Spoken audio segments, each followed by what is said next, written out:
现在是以这个普丁的说法来讲话，我谈判就是这个条件，你们欧洲要搅局的话，你们都是猪。他已经说那些欧洲有一些领导人都是笨蛋，然后又骂他们是猪，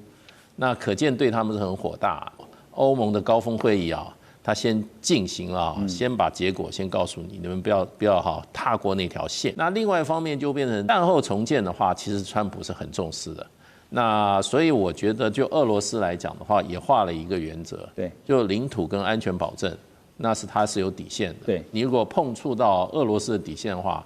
那就在战场上解决吧。我们说这个俄乌战争现在的走向是不是越来越走向要往谈的方向呢？美国总统川普在19号，他敦促乌克兰尽快的推动和平协议，早日结束俄罗斯的侵略行动。而新一轮的会谈呢，这个周末在美国的迈阿密登场啊。但现在普丁的态度很硬，他说终战条件没有任何妥协空间。根据 Politico 的报道呢，美方现在是由川普的特使 Witkoff 还有川普的女婿，也就是 Kushner 代表美方出席，而俄方这边的代表团呢，将会包括普丁的经济特使德米崔耶夫。而就在迈阿密会议登场的前一天，在18号的这一天呢，乌克兰外交部的第一副部长叫做基斯利茨雅，那他到了北京啊，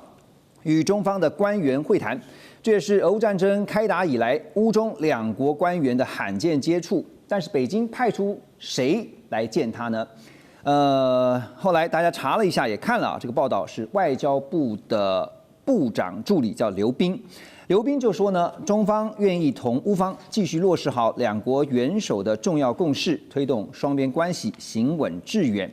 有趣的是，就是这个乌克兰的第一副部长啊，他就在社群网站上面 X 上面公开表示，他说他也跟美国驻中国的大使庞德伟见了面，而且双方进行了非常良好的对话。我先请教大使啊，因为普丁已经斩钉截铁的说了，如果要终战的话呢，这个空间是没有任何妥协的空间的。那周末登场的这个迈阿密会议，到底能够谈出个什么结果来呢？对，现在这个谈判基本上，还是以三边为主啊，就是美国、俄罗斯跟乌克兰，可是呢，硬要插花的是欧洲，欧洲要在这一场这个和谈里面啊，他要扮演一个，他要有个角色，举足轻重的角色，他如果说在这个谈判里面，他完全像普丁这个川普原先预期的把它放在一边的话，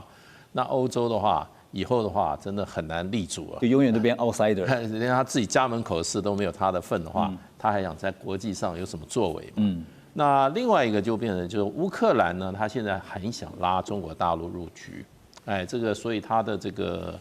高层官员，第一副部长特别去了一趟北京。是。那我觉得大陆对于俄乌战争的劝和促谈的立场，从这种战争开始到现在都没有改变过嘛，所以不可能拒绝他的。可是你要中国大陆就是说在这里面采取一个很明确的立场，或者说选边站，那又是很困难的。所以我觉得就是说，乌克兰想要扩大这一场谈判的参与方，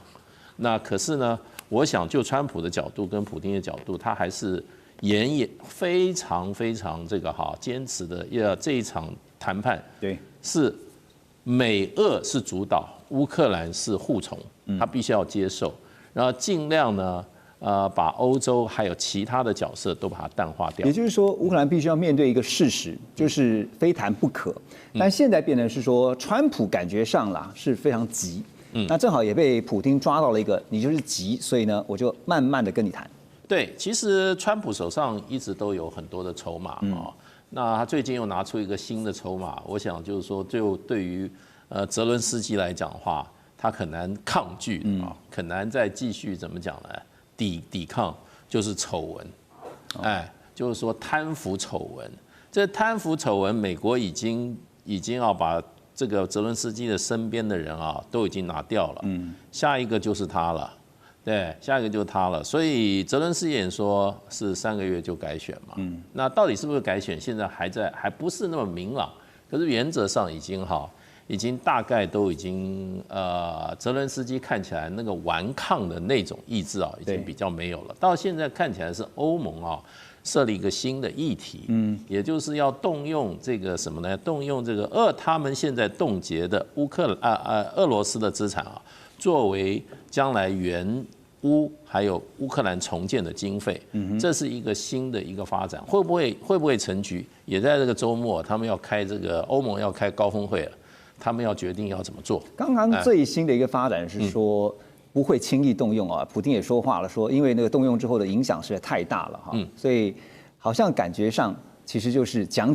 但是您怎么看呢？因为这次他派来的，就是俄方这边派来的是经济特使，所以是不是先透过这个代表，也要告诉欧美这边的，是说要跟俄罗斯谈，可以先处理经济方面的议题，包括金融制裁。对，其实这是一个因素。不过我觉得，就俄罗斯这个派人啊，就代表他目前的重点。其实川普提出来的28条方案，其实我们把它归纳一下，大概就3个重点。一个是领土的怎么安排，另外一个就是乌克兰一直要的安全保证，第3个呢就是战后重建。我觉得这个俄罗斯的经济特使啊，来一次谈的主要谈战后重建，也就是说安全保证跟领土问题可能没什么好谈，没什么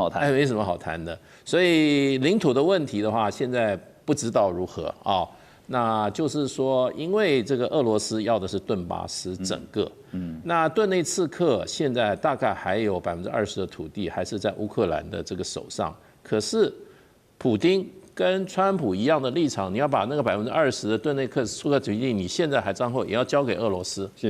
对，那个大概有4-5千平方公里的土地，也不是很小的土地啊，所以这个是一个问题，一直卡在那个地方。另外就安全保证，事实上。乌克兰已经让步了，他说我不加入北约了。可是现在就变成所谓类北约第5条的攻守同盟的那样子的一个那个保证，那个我觉得你要看怎么写了。对，口头讲是一回事，那到时候怎么写，我觉得这个中间有空间。而且就连白纸黑字，就算写下了，到时候有没有变数都不一定，对不对？对啊，那很简单，这个战争看是谁挑起来的或怎么样，如何，我觉得那个中间可以做文章的很大了。是。那现在是以这个普丁的说法来讲话，我谈判就是这个条件，你们欧洲要搅局的话，你们都是猪。他已经说那些欧洲有一些领导人都是笨蛋，然后又骂他们是猪。那可见对他们是很火大。那基本也上为这个就是说这个周末欧盟的高峰会议啊，他先进行了，先把结果先告诉你，你们不要踏过那条线。那另外一方面就变成这个战后重建的话，其实川普是很重视的。那所以我觉得就俄罗斯来讲的话，也画了一个原则，对，就领土跟安全保证，那是它是有底线的。对，你如果碰触到俄罗斯的底线的话，那就在战场上解决吧。所以，可是对川普来讲的话，领土跟安全保障都不是美国关切的事啊。所以也就是我们看到周末登场的迈阿密会面啊，这个美国国务卿 Rubio 据说也要参与其中。那么当然呢，刚才讲说阿拉斯加在先前的那个阿拉斯加美俄的元首会面之后啊，我们看到了川普后来他是端出了28点和平计划。这当中包括了什么呢？包括要承认克里米亚、还有卢甘斯克以及顿内茨克作为事实上的俄罗斯领土，然后呢，再附加多送一个就是要乌军撤出目前的顿内茨克州部分的区域，让这个顿内茨克的区域呢变成一个中立非军事的缓冲区。所以，连同刚刚我们所提到周末登场的迈阿密会议啊，现在美方所定出来的有关于要尽量的赶快促成这个和平谈判，甚至达成协议啊，都是按照俄方所要求的。那最终的结果也是会这样吗？可能性不大哦。为什么？听起来有一些条件是俄罗斯还是不能接受，比如说这个非军事区。那俄罗斯干嘛接受？从普丁的角度来看，为什么会接受？你刚拿下，比如说，如果最后乌克兰同意割让土地、国家领土给俄罗斯，那你身为俄罗斯，你还是要在那边部署你的军队了。那或许俄罗斯会说，那我们军队会远离前线，什么5公里、10公里，但是整个这个东巴整个地区变成或部分变成一个非军事区，我觉得是俄罗斯不可能会接受，所以反而是俄罗斯不接受，那这个谈判就没有结果。看看有什么空间或谈判的空间。比如说我刚刚说的，俄罗斯在我们眼里前线是个公里之类的，但是整个这个地区变成一个非军事区是不可能。那另外这个重建的部分，俄罗斯的立场应该会是说，我们占领的土地那边重建是由我们负责，毕竟从他们的角度来看已经是变成俄罗斯的土地，但是俄罗斯不会同意要负责乌克兰其他地区的重建。这个如果我是俄罗斯的话，我会坚持我干嘛付基辅或乌克兰国内，除了我们占领区之外的重建，这个应该由欧洲来。这样听起来比较合理，没错。如果是俄罗斯的话，我会坚持。那另外，刚刚大使也有提到几个不同的重点，但是大使没有提到另外一个，我觉得是重点，就是这些战犯的案件。那如果我是俄罗斯的话，我也会坚持这些案件都要停掉。那当然，欧洲国家会说，这个司法单位是独立司法单位，或者国际刑事法庭也是独立机关，我们不能干涉。但是如果我是俄罗斯的话，我还是会坚持这个我们以后不管是我们官员，甚至普京本人，军官，一般的阿兵哥，我们都要安全，到处在欧洲跑，不用有这个潜在的对法律的这个风险。如果我是他们的话，我还是会坚持这一点。而且我其实说实在，我觉得如果俄罗斯向美国坚持这一点的话，我相信美国，毕竟美国也不是国际刑事法庭的粉丝，没错啊。所以我觉得川普会觉得，对川普来说，或许这是小事情。那当然，对乌克兰或欧洲，他们会觉得我们要尊重国际刑事法庭。但是对川普政府来说，这个真的是小事情。Russ， 你提到欧洲啊，我想问一下，欧洲因为刚刚大使说，也希望能够在这个俄乌的和谈当中有一些角色哈。我们来看一个人物哈，因为先讲欧洲的部分，最近他们加快了对乌克兰的财政支援步伐，就是刚刚大使有提到的那个。甚至包括无息的贷款呐，来这个战后的重建。美联社有报道说，欧盟理事会的主席啊，他表示说，欧盟领导人已经同意呢，向乌克兰提供高达900亿欧元，就是大约1060亿美元的无息贷款哈。但是我们说要特别提到一个人，那就是德国的总理梅尔茨，因为他抛出了一个震撼性的讯息啊，他说，根据美国与欧洲向乌克兰提供的战后安全保证草案，一旦停火协议遭到破坏，进驻的维和部队在特定情况下将可击退俄罗斯军队。还强调，美国在停火之后也会像是保护北约国家的领土一样来保护乌克兰。这间接来看，就是梅尔兹说会提供安全保障的意思啦啊。但是你觉得他说这个话是要测试美国吗？我觉得这是单纯是欧洲和他个人的想法，欧洲的期待。那这是一种期待，所以大使刚刚说的，美国提供乌克兰什么样的承诺或保证，我们还是要等到黑白字出来。但是我认为美国不可能会提供给乌克兰，有点像美国给日本、南韩、菲律宾这种 bilateral defense 这种条约。也是不可能，所以如果没有达到那个标准呢，也不是 NATO 北约的标准，那黑白字到底是美国什么样的美国什么样的义务，是一个问号。所以其实 MERS 还有欧洲主要国家，包含法国、意大利、英国，他们已经心理准备啊，我们要部署 NATO 北约之外一个维和部队，对，是我们自己要负责。所有的预算、人力、武器都是北约之外的一个安排。他们也知道这件事情，所以他们好像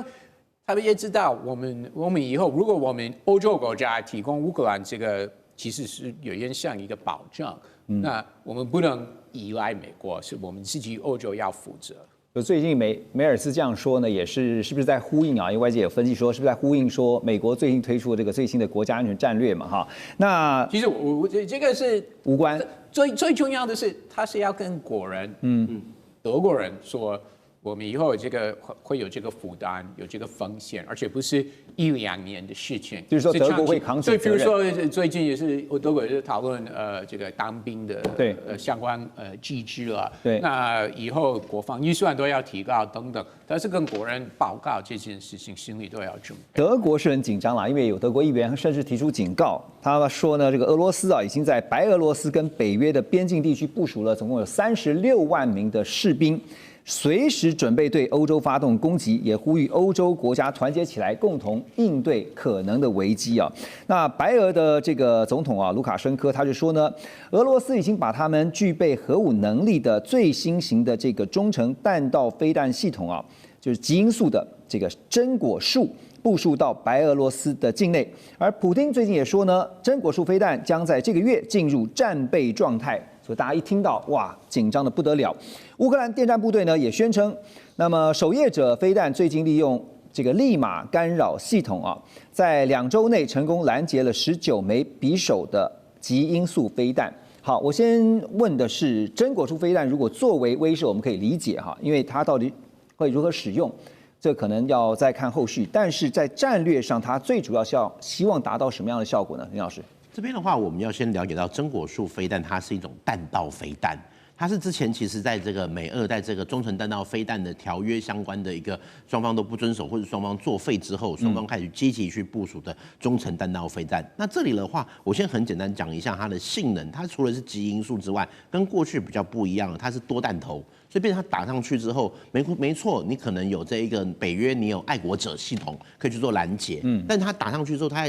落下来的时候，它会变成一种多弹头，等于说一枚弹头会散开来，对，散开来就会变成你的爱国者系统不是那么好去做拦截，对，这个是第一个。再来第二个的话，就是弹道飞弹它是有一个攻击的弧度的，所以其实它跟我们在这个里面所说的一个这一边守夜者过去拦截的匕首极音速飞弹是不一样的东西，所以即便你可以把这一个匕首飞弹进行用这个守夜者用利马这一种电子作战系统，让他感觉到他的位置不对，所以继续靠超音速，就讲难听一点，就是有点烧坏了，或没有办法打得很准。用这种方式可以复制在真果树吗？我个人是蛮具怀疑的，因为这两个是攻击效果跟他的一个作战方式是完全不一样。那其实今天他把这一个真果树飞弹开始说准备要进行这一个运用了，或者是已经到备战的这种状况，其实这也是一种战略的一个吓阻。那其实我们现在可以看到，对于俄乌战争来讲，普丁他也是希望收缩战线。这个收缩战线指的是我只要对的是美国、乌克兰，那北约我尽量对你们造成一种压力，但是也不会太多的一个一种进攻。那这个压力呢，其实就有点回归到我们过去所说冷战时代的一种吓阻的战略。所以其实我们看到他为什么要在白俄罗斯，我们看到还有一些重兵的部署，或者是这种长程的飞弹，这边的话就代表我有传统兵力。在白俄罗斯这一边，相对来说就有点类似冷战的时候，在这个东西德两边的话，那时候在美军在这个法兰克福，那我们也知道，在东德这一边的话，苏联也是布了一个重兵在这里，形成一种前进的一个压力，让这些北约国家告诉他们说，你不要轻举妄动，你也不想要第3次世界大战，我也不想要。那如果你我们就维持这样的状况的话，不会去动用到北约。那乌克兰只要他不加入北约，只要他这边不管是第5条也好，或者是你的安全承诺也好，可是至少他没有加入北约，不要去启动北约的集体防卫，那我就有一个谈判的一个空间。那再来的话，他这一个长程的飞弹其实很重要一点，也是要去告诉乌克兰，不要以为你的这个补给线够长，你的后面的这一个防御的是可以做得到，我一样可以用这种长程打击的能力去破坏你的交通要道，去破坏你的这一个弹药库，去破坏你的这个铁公路的一个集散中心。所以我会觉得他今天这个武器是有他一个战略上面一种吓阻的效果。来看的是俄乌的最新局势目前看到有关于俄乌和平草案的版本简直是一日数变从我们原先所讨论到的是提出了28点，到后来呢变成了19点，到现在呢美方又有最新的版本。现在是众说纷纭，也有不同的解读。那普丁这边呢，最新的回应是说大致上是同意美方的版本，而且是把美方的版本当作他说是一个起点意思说他先定锚了，他告诉你就从这边开始谈起那也别想再讨价还价。但是同意的点是什么也没讲清楚说明白。不过倒是画出了一个底线。普丁说，乌克兰如果想要和平，就要把顿内茨克、卢甘斯克啊这些俄语区，就是这些土地呢就还回来，就是我已经打下来的，你就不用想再拿回去了。那如果这些地区现在的乌军不撤军呢，他就继续打到底。普丁更强调，俄军的行动现在已经进入到了不可逆转的阶段。这个话真的很狠哈，但是让人震撼的是哈，现在这个美国的最新和平草案被爆出说，川普的特使啊 Witkoff 他在录音当中啊松口说，乌克兰要割地换和平，而且不止顿内茨克，等于是美国自己承认，俄罗斯已经成功的把美国逼到了谈判的底线，现在是反而美国提案要乌克兰来割地求和，所以普丁说他大致上是同意美方所提出的这个版本，但现在这个版本内容是一直在修啦，不可能是最终的定案的啊。那最后会不会讨论到最后就变成说讨论个寂寞啊，还是没谈出了一个什么？有没有可能呢？当然，我觉得有可能，这个还是要看最后俄国跟乌克兰态度。不过，我觉得俄国已经没有什么好争执的东西啦，因为在28点，如果它是一个虽然会改，但是我相信它政策方向非常明确。第一个是乌克兰它不能进北约，对，然后北约也不东扩，然后这个现在就是美国会保证现状，就是俄罗斯所占领的土地通通归俄罗斯，就是画在现在这个停战线这边哦。那其实就是乌克兰丢了大笔，克里米亚岛还有它战后所失去的这些土地，全部要给俄罗斯。所以我觉得俄罗斯基本上，假设这个和平协议真的通过，它就是大赢家。但是这个就回到当时泽伦斯基跟川普不是在那次碰面的时候，大家都记忆犹新，就是被川普跟 Vance 骂了一顿啊。对。那川普就说你是想世界大战吗？还是你要继续做绞肉机？这两个选项在川普的 list 上应该都没有，因为川普的承诺就是他要赶快结束这世界上的几场大战，所以我相信快要期中选举，他一定会有压力，就是我有兑现承诺的压力。所以28点原则，我认为在这个时候抛出来。从样态上看起来，就是乌克兰几乎是完全被出卖，那俄罗斯拿到很大好处，所以我觉得俄方的统一的机会很大哦。那至于乌方有没有办法完全的接受，我觉得这可能是未来他会不会就是各方都接受的一个关键点。对，所以现在不变的就是不管你是28点啦，接下来有19点啦，甚至最后修到可能只有10点哈，就是综合以上的，不管是几点啦。不变的就是不可能会加入北约，乌克兰部分啊，再来就是至少现在打下来的俄罗斯打下来的这些领土也不可能归还给乌克兰了，因为乌克兰的话，这个现在我看数字上面是1/3的土地，这个领土都被俄罗斯所目前是占领的哈。那现在还看到了乌克兰的内部啊，最近真的是贪腐连环爆，为什么呢？因为这个泽连斯基最贴身的幕僚长叫做厄尔马克呢。最近就传出了他因为涉嫌超过30亿台币哈，折合台币大概30亿的贪腐回扣案被严格搜查。那他还是乌克兰的首席谈判官，他曾经代表乌克兰出席过美乌双方的日内瓦会谈。而之前呢，本来就已经爆出来的2位部长哈，这也是贪腐，都揭露呢是跟泽伦斯基啊关系匪浅。那现在呢又烧到了这个泽伦斯基的贴身幕僚长。使得现在泽伦斯基啊是深陷贪腐的疑云，但是大家在想说这个时间点会不会怎么会这么刚好呢？怎么会打到这个现在又在谈？那一方面呢又传出这个贪腐啊，这好像是一个非常精心策划的剧本。先前莫斯科也一再的主张说，泽伦斯基的政府啊，其实因为他的总统任期已经超过了，但是你没有举行大选，所以你的总统是不具合法身份，没有正当性。那现在呢？贪腐连环爆，好，所以，Russ， 你觉得如果你是泽连斯基，这个议题我们过去有讨论很多次了，就是说，如果泽连斯基不能接受，其实是美国的条件，就是美国的和平条件，他可以选择下台了。那现在自己辞职嘛？自己辞职，这个我很多次之前有讲过，对，有讲过了，对他真的有这个选择了。那如果美国给他压力说，真的现在时间到了，你真的要停火，而且部分的领土还是要接受，是不是法律要接受？但是实际上你要接受是5先期会有俄罗斯占领，你必须要接受。那如果他不接受的话，他有辞职的选择，早就有这个选择，现在又有这个选择。他在刚刚马老师讲说，跟川普在白宫那次谈的时候，已经被川普告知说你已经没有牌了啊，现在一定是更没牌了，连可能这个衣服都拿出来典当了哈。那我要问的就是说，你觉得泽伦斯基他现在光考虑他个人的部分，你觉得他会怎么想？一定是在谈条件了。所以最好的选择其实还是辞职了。如果他真的不能接受，是在我在任内我在位的时候同意我们国家领土让给部分领土让给俄罗斯。如果他真的不能接受的话，他就可以辞职，然后这个可以固定他的历史地位。说那个条件，我是打仗几年，3年多，但是美国给我压力，让领土给俄罗斯，我不接受我就辞职，然后让下一位。那看看这乌克兰会不会，因为到目前为止其实是没有一个算是政治领袖，不管是哪一个政党哪一派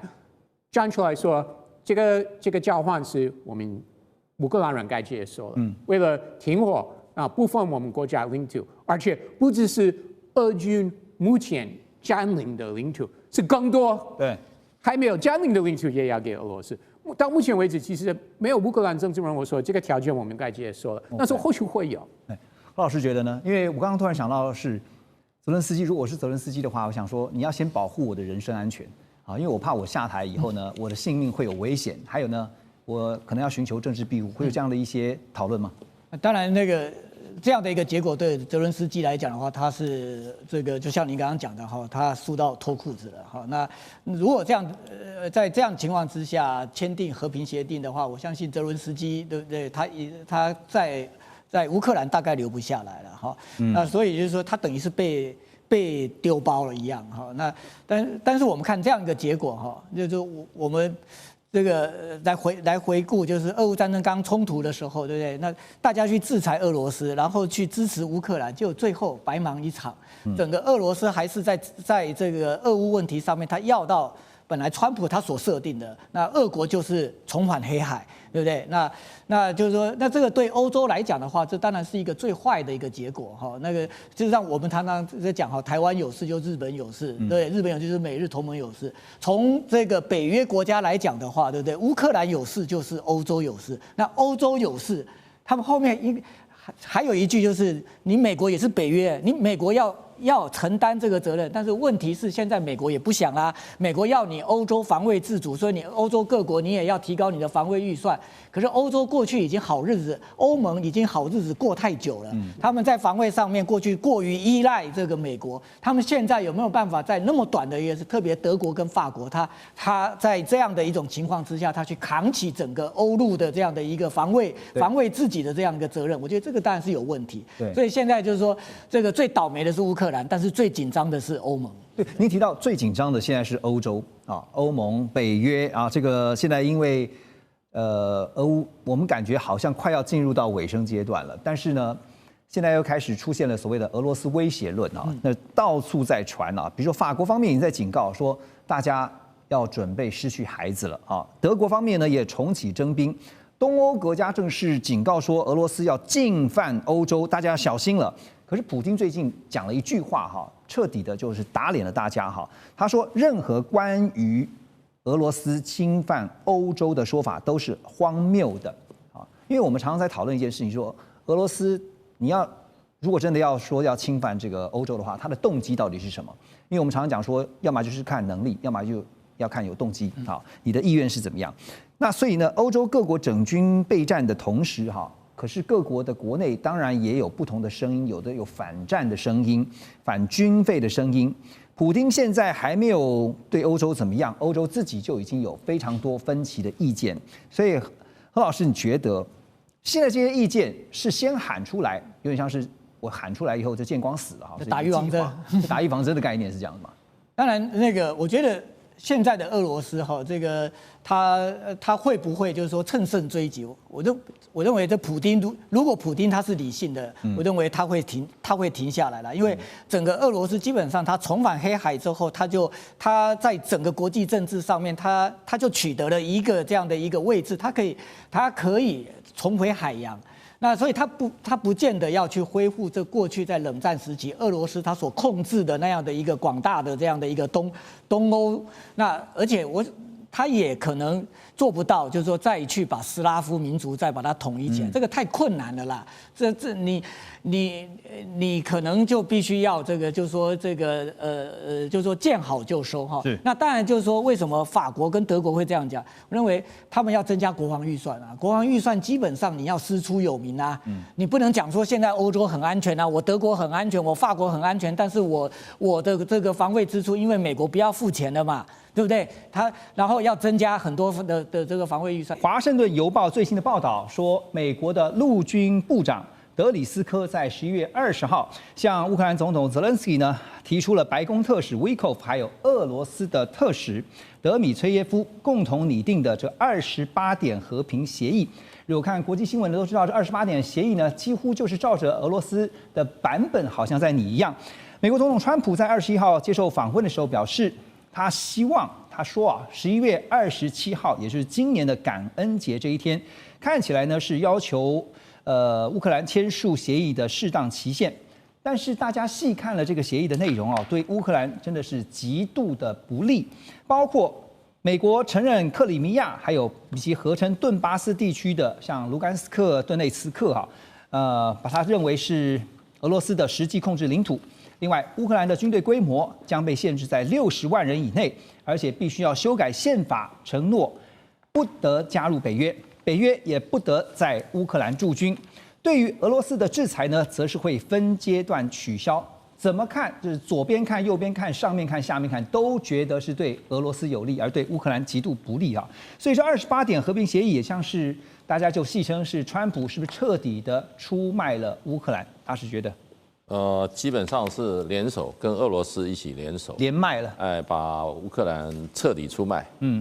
不但这个现在乌克兰领土，它基本上都要接受，就是已经是在俄罗斯的控制之下，不管你今天是就是说，是冻结也好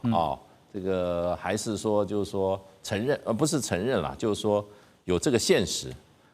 不过就是说乌克兰的俄罗斯在这些现在占有的领土上，乌克兰领土上，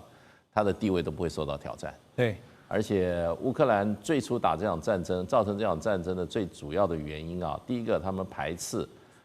这个歧视或者说虐待在乌克兰境内的恶意人士的，这些作为都要取消。然后呢，还有就是呢，想要加入北约也别想了。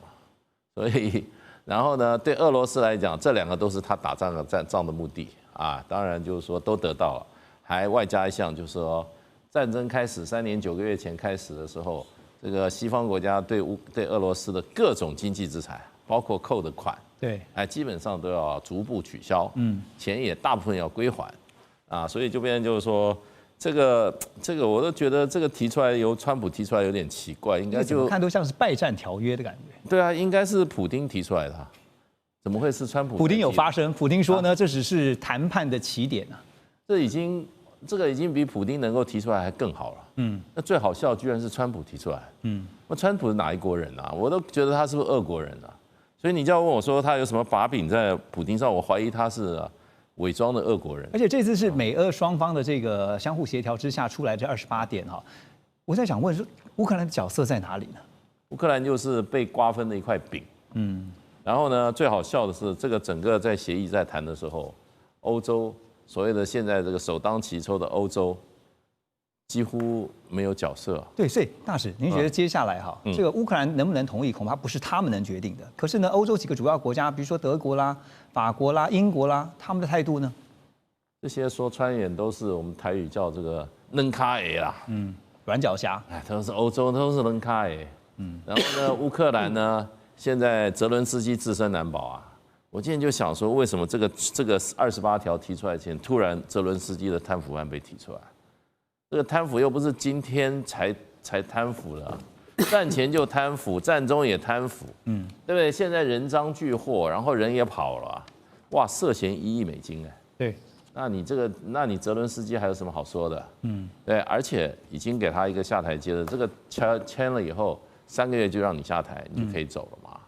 对，你3个月你就要重新改选总统，所以这些条件对那个乌克兰讲是很苛刻啦。我觉得对泽伦斯基是给他一个下台的机会，对他很宽厚了，没有追究他的责任。可是那个案子已经拿出来了，随时吊在泽伦斯基上那把剑啊，达摩克里斯之剑，也就是他的贪腐案，随时可以治他。对，那现在就看你泽伦斯基啦。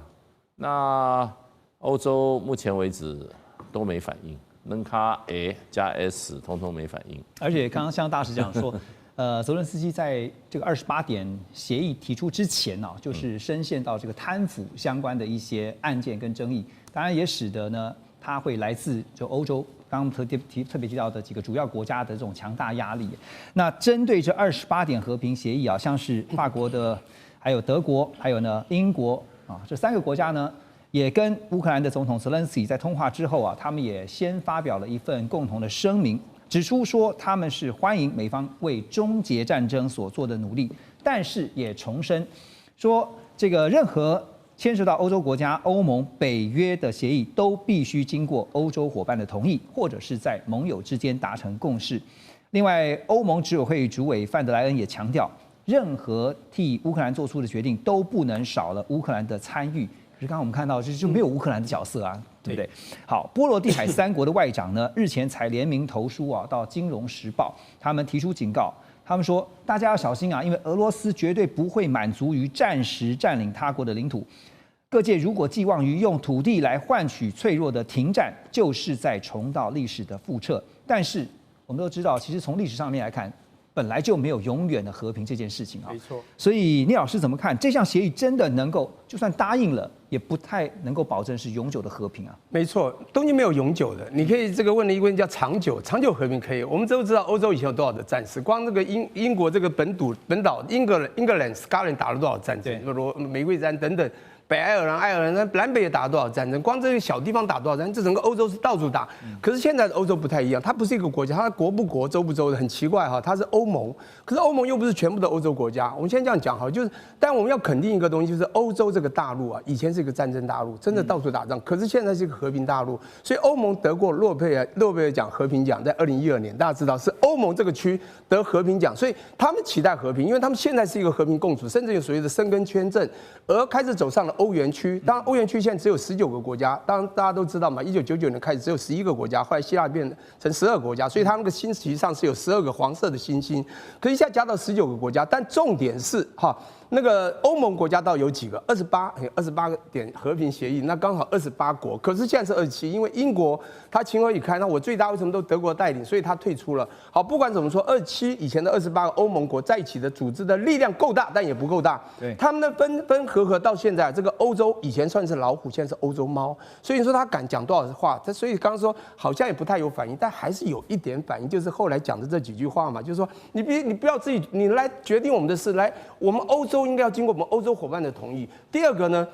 我们不能少了乌克兰，可是你要知道，乌克兰角色又很奇怪，虽然土地很大，经济也不差，军事也还可以，重点是乌克兰不是欧盟国。那您刚刚讲到后面那个说，他的俄国会不会雄心更大，会再去找那个波罗的海东边的3个小国？这将有它的历史意义的。它是在2024年10个国家同时加入欧盟的时候的3个重要国家。这3个国家其实它的实力它虽然不大，他们的经济体不错，他们的经济所得不错，还有他们是所有的组织几乎都加入了，不管是IMF 啊、国际货币基金、对 UN， 甚至申根签证，甚至欧元区都是。但重点是还不至于俄国会去马上攻他。我必须讲，这一次呢，和平协议有一个吊诡的地方，就是其实啊，我觉得所有人人没有好人坏人，国家也不是好人坏人，就是我们看到媒体报的说俄国坏就一路坏下去，哪有？二战的时候，其实俄国打赢了欧洲，不是美国所以你说俄国又这么坏吗？不是，因为俄国在师出要打有名的时候，有一个很重要的名称，就2件事：武器东扩。还有加入北约，我如果大家回忆一下就知道，2021年是不是很多这种事情？到2022年初为什么会打上这一仗？就是因为你武器一直要东扩，一直要加入北约嘛，所以俄国才惹毛了。拜登就知道了情资消息说他要打乌克兰了嘛。他这现在有什么理由打这个波罗的海3小国？还不至于。我就是想，就是不明白，就是说。波罗的海3国他们提出这个警告，表示说他们有很强烈的威胁感啊。可是要问的就是，俄罗斯干嘛要打这个波罗的海三国？所以我觉得他师出无名，这有点像日本对台湾一样。当然，日本就像说台湾有事，他们就有事，就有这种感觉，你知道吗？因为他们是心中有敌意，俄罗斯的，因为他们以前有历史情仇，是有敌意的，所以他们会发出这种声音，你知道吗？即便是乌克兰也有2种声音啊，像泽伦斯基这种比较偏西的，还有你要知道顿巴斯克这边的很多人其实是支持这个俄国的所以每一个地方就像台湾有支持统一、有支持独立一样的道理。我们看一个东西不能全看全局啊，不能看到一半以上就觉得代表全部。我必须说是他们有一些领导者，现在有一些过去跟俄罗斯的一些暗情仇所造成这种，就把这种所谓文宣呢就无限上纲了。我先讲一下，最重要是28点协议这个东西是一个很吊诡，也就是俄罗斯这次绝对是打赢了，而且不但是打赢了，而是大赢。为什么呢？他原来要的东西全拿到，还加上了割地。你看克里米亚，包括顿巴斯那边的这个卢甘斯克、顿巴斯克全部要拿回来了。这不得了，这个是川普答应的哈。第二个呢，北约就是说你就不能加入北约，这已经完全属实，而且呢还限军呢，还加码叫限军60万以下。对，还有一个很重要，你其他欧洲国家也不得在乌克兰驻军，我讲武器也没办法东扩。你就不觉得他已经拿到了所有，还更加码了？还有一个，俄罗斯一路被美国或者号称他的民主联盟去限制他的所有经济制裁，请问这件事它里面有28有没有一个叫做经济的制裁？那么逐渐取消，你不觉得俄罗斯大赢吗？那当然，这个刚刚大师讲的，是不是川普跟他通俄门啊？是不是这个俄国共同来定这个？而且这次特使是哪里特使？俄罗斯特使，对，白宫特使，没有一个乌克兰的角色，就俄罗斯说了算。所以我觉得现在这个在国际氛围这蛮吊诡的，也就是乌克兰这次真输，俄罗斯这次算是打赢了仗。当然还有川普他自己的心怀鬼胎啦，我觉得他自己有他的利益考量。那这个我们还要再往后观察。所以说这个现在外界看这个28点和平协议啊，觉得说这个提出来的怎么比普丁当初所提出来的条件还要好？到底川普在想什么啊？那这个在战场上面呢，我们先来看战场的这个态势才是最现实的啊。俄军一方面在红军城还有乌军跟乌军的展开这个激烈巷战，那一方面呢也宣称他们攻下了重要的堡垒啊，一个战略的重要据点就是库皮扬斯克。而在这个时候呢，也听到了法国总统马克宏，他虽然呢跟这个泽连斯基啊签署了合作意向书，也表示说呢。法国在10年内要提供乌克兰100架的标风战机，但是《华尔街日报》也报道说，不管是乌克兰还是法国啊，目前都没有足够的资金来支付这100架战机的订单。还有，你钱虽然给了，但是也要看东西做不做得出来。标风战机的制造商达梭航太，现在他们自己都还有233架的订单是积压下来的，好，就是说出不了货，那挪不出产能来制造这多出来的100架援助乌克兰的战机，所以我们要说的是，提供乌克兰武器真是缓不济急啊！现在再不谈的话，恐怕就没有筹码了。所以这是不是也是川普他自己很急了，所以他必须要抛出这28点的和平协议的一个最主要的考量呢？那当然，这个28点呢，他为什么川普会提出？那当然有2个比较注意要去考虑到的。第一个是战况的疲惫啊，战况疲惫，因为想从2022年2月24号打到现在哦，你看打了2年多了，那当然每个都很累，而且美国更是很辛苦，而且川普呢每次说要停战，一直都没有停战啊，所以造成这战况是非常疲惫，他也疲惫，加上呢资源的撤走也是很大的因素啊，所以他特别要求在28点里面特别要求到我们注意到有一个是限制他的军队的一个规模，乌克兰，然后第2个是放弃加入这个北约，第3个是承认这个部分领土的现状等等哦，那这些那其实当然你刚刚提到说那个皮克扬斯克哦，它的一个巷战啊，还有城市攻防战等等。其实已经我看他非常之辛苦，那给乌克兰现在其实是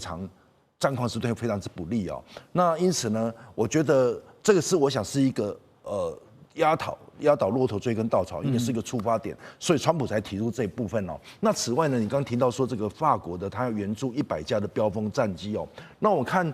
在这个欧洲的资源上，其实打了这么久，其实欧洲说要资源要提供，但是呢，只闻这个楼梯响，没看到人下来。对，尤其你看这个叫100架的标风战机，你看到它要多少的这个要资金，好，还有生产链，那当然还有这个。还有等等这些很多因素哦，对，包括整个这么多的钱谁去出，谁要拿，谁不拿，就算有钱，对，产能也是一个问题啊，一个问题。所以呢，欧洲只是在做一个口头的援助的意愿哦，但是呢，如果说要去军购不管是它的供应源，还有财源，还有产能的支撑呢，其实都遭到明显的一个瓶颈哦。那因此我觉得呢，并不是这个欧洲无力来支援呢，而是资源的这个值跟量，还有交付的时效已经。其实你要做，现在这部战机你要做好，你看要做多长时间？对，所以这个时间、空间都对这个乌克兰非常不利了，而且加上这个川普，我看到他是上次从10月份来到欧洲一趟之后，你看这个东亚之后，你看东亚有点变天了哈。那我想到下次去欧洲，是不是也如同去了日本一样？那去了。乌克兰是不是也跟乌克兰状况又跟日本一样，就会产生更大的一个地缘政治一个变动啊？这是我们有待观察的。对，就谈判来讲的话，其实现在乌克兰是越谈越没有筹码了，所以呢，是不是能够在下个礼拜，也就是11月27号，今年的感恩节之前就同意这28点的和平协议的一些要点恐怕也不是那么的乐观。但是不管怎么了，我们就看到说，乌克兰未来势必会成为这俄罗斯跟北约之间。当初我们也曾经讨论过的，变成了一个缓冲区。川普呢，他提出了28点的终战和平计划，这当中的内容包括了要乌克兰割让部分东部领土，还要限制乌克兰军队的规模，以及很重要的一点放弃加入北约。总共28点，当然也传出呢，川普希望呢，乌克兰在感恩节，今年的感恩节是下个礼拜4 27号之前，希望就能够同意这些条件。俄罗斯总统普丁也发声了，他称说这份提议呢可以成为谈判的起点，而普丁也警告，如果基辅方面拒绝对话的话，俄军将会在其他战线重演最近在库皮扬斯克的攻势，也就是加大猛烈的攻势继续打。那其中我们看到在第7点，洪老师他们要求乌克兰修宪承诺永不加入北约我们就想到了，在战争发生前，就是因为乌克兰要加入北约，才引发了这个俄罗斯称是特别军事行动，演变成到现在为止都还没停止的俄乌战争所以，第一个，乌克兰怎么可能会答应呢？第二个，乌克兰答应不答应是他们能决定的吗？应该是欧洲怎么看吧？国际关系中间，我们经常这个比较轻松或玩笑的讲。一直存在一个 AIP principle，叫做 anything is possible， 没有永远不会成，就不管有没有入线都一样。今天问题的症结在于俄罗斯针对北约东扩的一个，我认为这一次整个打了3年多，基本上是一个总反攻，因为已经美国北约东扩在冷战结束以后已经持续了一段时间。我们也深刻理解到东欧国家就在俄罗斯的边境，那他不管就武力就人口来讲，实在没有办法独立抗衡俄罗斯压力，所以希望大家抱团，就加入北约。那么这个问题不是国际政治或者是课堂中间就可以完全分析结束的，而是有一些原则问题，我们要不要去检视一下？第一个就是北约能不能够接受新的国家，是不是俄罗斯说了算？第二个就是，如果这一次的协议是照这样子谈，基本上俄罗斯愿意考虑比较正向的考虑，是因为俄罗斯占上风。那就换一句话说，边界就是一个国家可以被侵略，它的边界可以被变更，是被接受了。那其实会增加更多欧洲国家，尤其是北约国家的疑虑。那么，如果这个签下去，并不能解除其他濒临俄罗斯边境的，如波兰者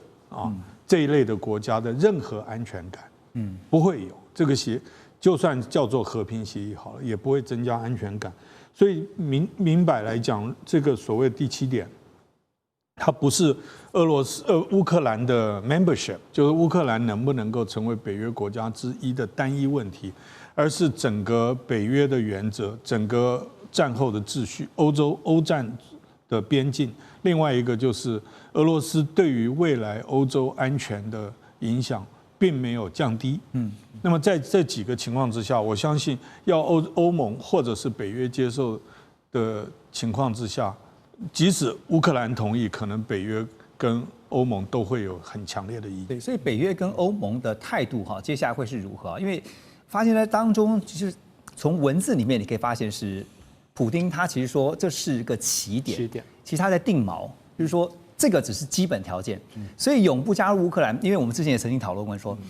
如果真的没有办法永不加入乌克兰，起码30年、50年哈。可是普丁就直接告诉你说，这个永不加入乌克兰只是个起点哈，其他几点27点都还算是可以继续谈的哈。所以金钟老师怎么看啊？因为现在乌克兰能不能决定，恐怕不是他们自己说了就算了哈。现在对于整个欧洲来讲，其实是一个很大的威胁了。我坦白讲，我觉得如果真的协议的内容是金融时报目前已经刊登了来讲，我觉得俄罗斯算是相当程度算是大胜。而且华府真的有点很多的条文真的有点欠缺考虑。比如说刚刚提到的乌克兰宪法中明定不加入北约，北约在章程中不加了。其实北约要不要接受新会员国是必须要一致决，是一致决。所以只要美国表态反对，就不会。但是你现在把这些条文放进去，坦白来讲，第一个，北约其他国家能不能接受？因为你事先没有跟北约其他国家讲。第二个，泽伦斯基就算能不能做得到？所以这个条文放进去，其实是让这个协议可能在以后在执行上会出现问题。第二个就是所谓领土的问题，他明白表示是说，视为事实的领土，美国也将承认。对，坦白讲，这个写法从谈判来讲，对美国不利，因为它其实有另外一种表述，就是我就是停战线停火，那只要俄罗斯履行了停火协议的话，我开始做关系正常化，而不去碰这个领土的问题，其实就是南北韩现在的状况嘛。所以从这样的迹象来看，是不是就照着俄方就是普丁这边当初的一些要求，几乎就是比照办理，而且成立俄美联合安全工作小组，负责监督协议执行，美国跟俄国来监督协议执行。对，乌克兰呢？乌克兰角色在哪里？乌克兰根本在哪里？欧洲角色？对啊，欧洲角色也没有。不只是乌克兰变成是这个菜单上面的菜，连欧洲都差一点。而且我现在很担心这个协议到最后可能就算签了，可能马上会出状况。因为第一个，如果乌克兰政府接受，那以后乌克兰的中央政府一定就会变很弱势。对。然后而且在2014年其实就签过明斯克协议，但明斯克协议为什么后来无法执行？各地的那种民兵团体是各地的民兵团体所造成的一个影响。所以我觉得这个协议签下去，就算真的签下去，是不是能够解决问题？我觉得搞不好过一阵子，马上俄乌边境又会再有新的。而且从这个当中，是不是可以看得出来，川普对于结束俄乌战争的一个急迫性哈？那明老师，因为我们看到美方现在提出的担保包括什么呢？如果俄罗斯未来又再入侵乌克兰，美国除了会采取果断而且协调一致的，他说军事回应之外，哈，也会恢复所有对俄罗斯的全球制裁，而且撤销新领土的承认以及和平协议所有相关的其他利益。话讲的虽然这么狠啦，但到时候执行上面恐怕的效率是有多高？所以您怎么看哈？现在就是看乌克兰跟欧洲也可以不接受，那不接受的话，普丁也说了，那么我们就继续加大攻势哈，库皮扬斯克就摆在眼前，我们就继续打。那接受了，至少退而求其次，可以换取暂时的和平啊，但是绝对不可能是永久的和平，因为从历史上面我们来讲，从来没有永久的和平嘛。暂时的和平嘛，就不用签28条。对，你直接签个停火协议就好了。对，就是刚刚讲的限地停火，那就最简单了。大家现在看的最怕就是 Taco 了，最怕就是 Taco 在线，就怕 Taco 了，就是这样子。所以当时战争开打没有多久呢，我们就看了半天，后来我们说，这打起来有点危险。后来我们的朋友在吃饭聊天讲说，那怎么样才能让俄国停火呢？我想，那我只有一个办法，美国立刻出兵，美国出兵就停火了。他就不会再打下去了。只要你美国一天不出兵，他就有东西要打下去。然后川普在选举的时候，我上台之后，我用制裁，用什么办法？普京一听讲，那意思就你不会出兵了，那我就先打。我打到什么时候？打到你逼到我坐上谈判座位那天为止。一定是这样，逻辑是这样。他早就料到了。对，只要普丁这样想的话，那泽连斯基就不能停手。所以川普讲的话，我说战争会越打越凶。当时我立刻反应就是如此，因为我们读国际关系读久之后，这会。bluffing 谁都会，那问题就是你看最后那个牌你下不下得了，然后最后你的筹码是不是下得够大？我当然明白川普的动机，川普第一他想博得美名，我又停止了第9场战争，第10场战争。第二呢，他真的认为乌克兰虽然重要，但台湾可能更重要，所以他真的想把注意力移到台湾这边来。但是你这种移法让大家觉得说，那到时候你会不会过来啊？你那边丢成这样的，那我怀疑你是正常的。所以川普这样做反而增加了他以美论的强度，我觉得是不好的。所以后来到了大概去年前年的时候，当时川普不是在讲说，哎，我当选就怎么样，然后上台就说我怎么可以结束战争。我说24小时、48小时、72小时能结束战争，这个看你拿什么东西出来。你只要不出兵，那个战争大概不会这么快停下来。那现在果然如此。我认为最后的判断答案就刚刚各位讲的，如果欧洲不同意的话呢，那这个事情很难谈成。大家现在都说啊，北约东扩是造成这样，你把历史拉长看，是东欧西逃，不是北约东扩。对不对？东欧被打了400年，现在好不容易碰到俄国一衰弱，就大家就四散奔逃，逃出去，像刚刚建正兄讲的，逃出去怎么办呢？你看我那怎么抱团吧？那就抱到哪里？就抱进北约嘛，这是唯一合理的选项嘛。那北约是不是真的都能够或第5条真的发挥作用呢？不一定，但有总比没有好，所以先进来。所以现在虽然有北约，英德成立的安全同盟啊。对不对？英德前几个月才成立安全同盟，你有北约，为什么英德成立安全同盟？英德都觉得北约不能保护他嘛。那如果连靠不住啊，如果连英国、德国都觉得说美国不能保护我，或美国靠不住的话，那你觉得其他小国会相信吗？对，是不是这样？所以逻辑就是，我说不是北约东扩，是东欧西逃。现在大家现在四散奔逃当中，所以现在最关键问题呢，当然泽连斯基有多大选择空间我们不知道。但是呢，如果欧洲各国真的担心自己安全的话，他们会想办法援助泽连斯基。川普原来那个手法呢，比较粗糙。我说他是激将法，我很早就说他是激将法，但这个手法就难看，让人讨厌。我常讲说，如果川普讲话像雷根，做事像雷根，他现在事情做成一半了，他去讲话像川普。做像川普，虽然很多事情没做，没办法，他就是川普。现在陷入焦灼状态的俄乌战争，目前最新的态势是乌克兰死守了1年3个月的红军城啊，这个据点呢，在我们的节目当中也讨论过非常多次。而现在呢，这几天传出说要陷落了吗？怎么说？因为根据《纽约时报》最新报道，乌克兰总统泽连斯基表示，现在大约有200名的俄军，他们透过渗透的方式渗入了红军城的市区，也使得乌俄两军在红军城爆发激烈的巷战。但根据基辅独立报报道说，进到红军城这个渗透的俄军啊，不止200人啊，这其实已经超过了乌军有8倍之多。红军城的防御现在变得岌岌可危，而乌克兰第25空降旅也表示，虽然乌军的防御每天可以打死大概50到100名左右的俄军，现在他们算了一下，乌军对俄军的伤亡比啊是呈现1:10，说乌军有优势啊，也就是说呢，1名阵亡的乌军能够换10名阵亡的俄军。但是俄军现在3面包围了红军城，而且利用各种弹药来打击这个补给路线。乌军的士兵也得冒着炮火，还有无人机步行10多英里啊，才能够到达城内的阵地。所以现在说，俄军是以超过乌军8倍的军力，而且再加上有渗透进去的俄军的军人。好，但是乌军现在的防御呢，他们不断对外界讲说，我一个乌克兰士兵可以换10个俄罗斯的士兵。好，但是乌军跟俄军现在都在抢的这个红军城，到底能够守，或者是会失掉，它的关键在哪里？委员，您觉得？去年8月啊，俄军就开始打红军城，然后普丁前阵子啊，就大概是上个礼拜特别讲说，哎，记者们你们要去，红军城已经被我们打下来了，对，你们要不然呢，记者们可以去看看，其实还没有打下来，可是只是时间的问题了。大家都在做宣传。对，战争哦，有时候就是很简单的一个算术的问题。你看，刚刚讲这个人员的问题，乌军的防御大概有1:10的这样的一个优势，可是俄国有去年的这个数字有1亿4000多万人，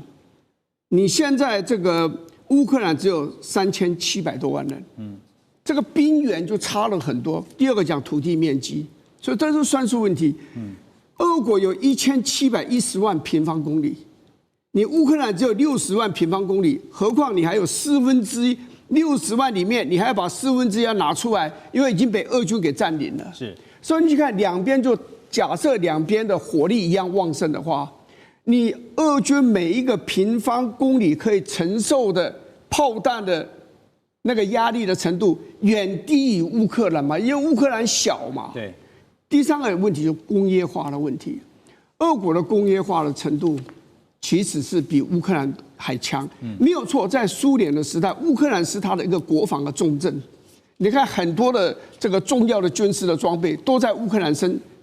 产的，可是现在有一个问题在哪里？第一个，乌克兰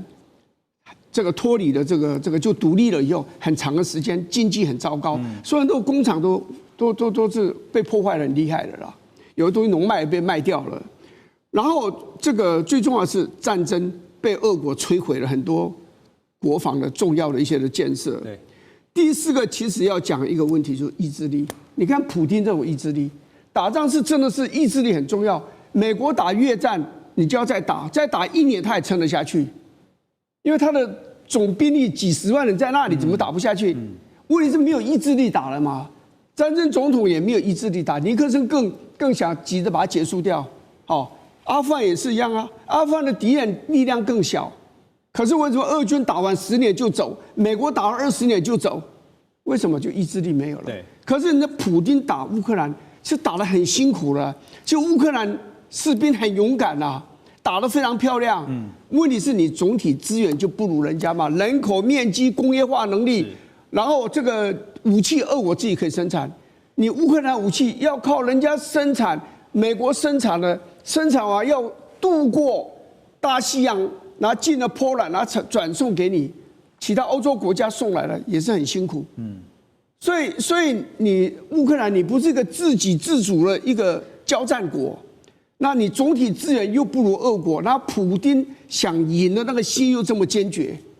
所以这个红军城被打下来是时间的问题，时间早晚。而且刚才委员特别提到说，两军在战场上面对战的时候，其实作战意志很重要啊。不过从兵力上面，双方的这个悬殊比例来看的话，俄军也换得起哈，就算我10个人换你1个人的话，我也换得起啊。现在就看到这个战争呢陷入到焦灼，所以呢，原先这个信誓旦旦说他这个上任就能够搞定俄乌战争，立刻让双方停火的川普，现在当然他的说法也改变了哈。这个11月8号他正式表示。他说他已经暂停和俄罗斯总统普丁在匈牙利说要约会面，主要的原因呢在于俄方还没有展现停战，不要说停战了，现在连停火的诚意可能都没有啊。但川普也表示说，如果普丁真心想达成和平协议，希望未来还是能够和普丁在匈牙利来进行会谈。不过另一方面也看到在北约这边呢，德国联合作战司令叫索尔夫兰，他就警告。他说要小心俄罗斯的普丁啊，因为呢，普丁现在手握150万名地面部队，还拥有足够的主力战车，具备随时对北约领土发动小规模区域限定的能力哈，不要轻忽，而且不要是小看了俄罗斯对欧洲、对北约的威胁。每日电讯报也报道说，普丁还打算跟委内瑞拉总统来合作，部署这个极音速飞弹基地，要直接威胁美国东南部，牵制美国对乌克兰战场和欧洲防线的注意力。因为你后门失火的话，你当然无暇顾我们欧洲了。好，现在德国警告说，普丁是有能力的对北约要发动有限战争啊。但是这个局势呢，大家也会很好奇，因为北约向来是共同防御。如果包括最近看到。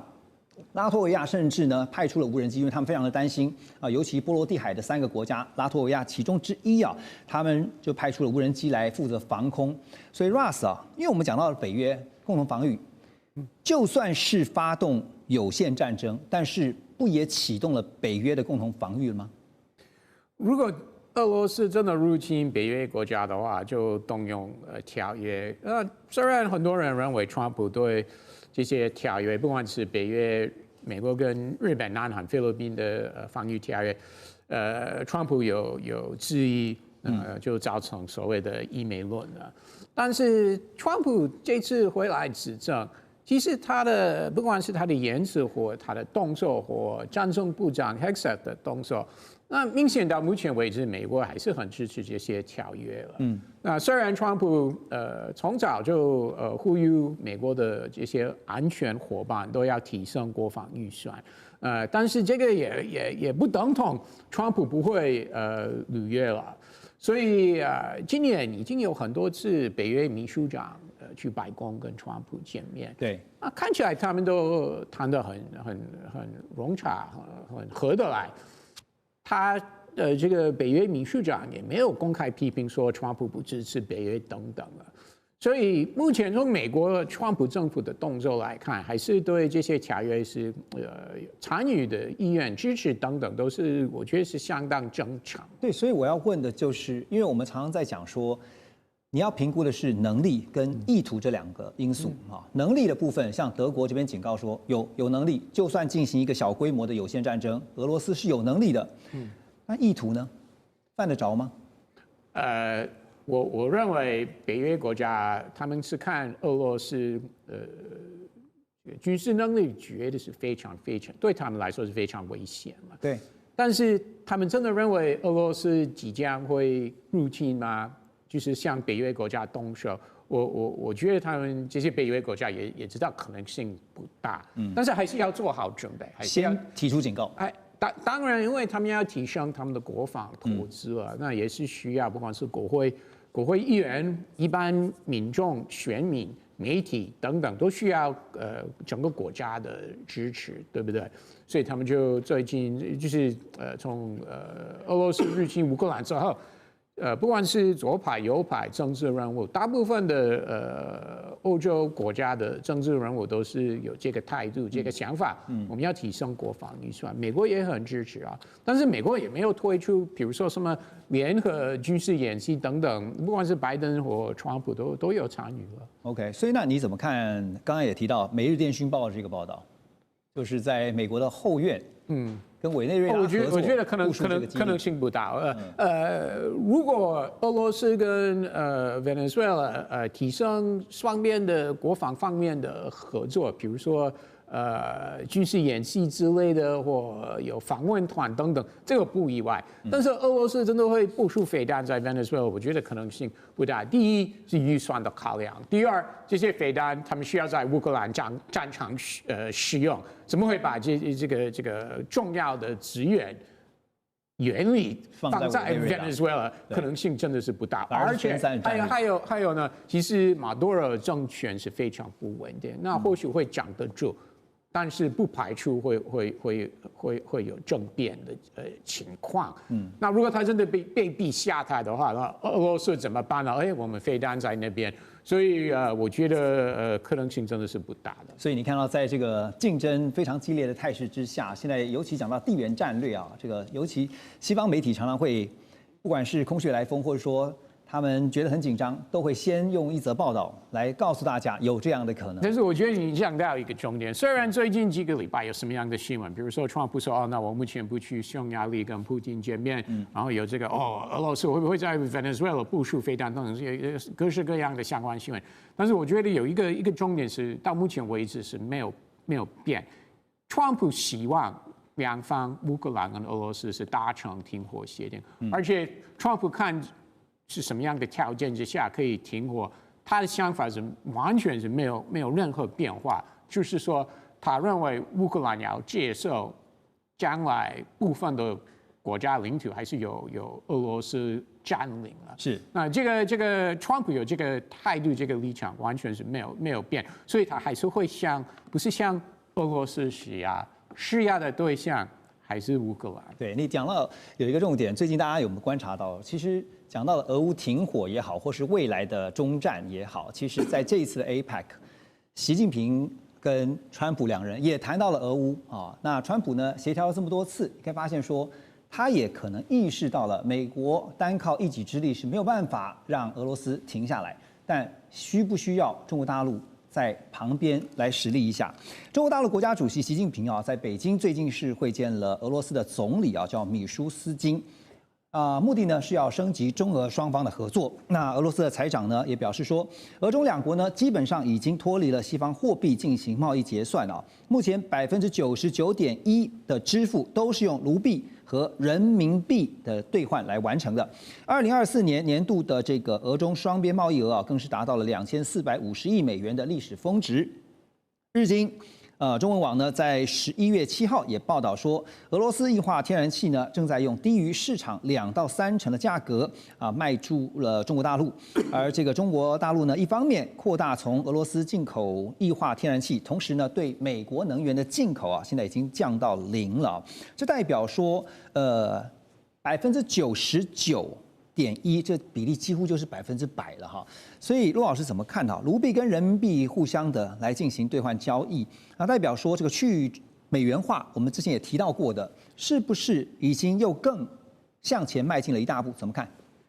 的确，中国跟俄罗斯天然气，它以它的本币来做交易，就以人民币跟卢布来交易，它是符合几个它的策略性的考量。第一个，降低对美元的这个依赖，也避免被美国制裁啊。第二个，可以提升它的能源的安全性，两个的人对于天然气的这个交易，可以避免受到美国的这个影响，它的能源买卖是很安全的。第三个，它跟俄罗斯买的比较便宜，所以它的能源成本也降低。第四个更重要，强化它地缘政治的政治谈判筹码。所以美国川普跟普丁或者是跟习大大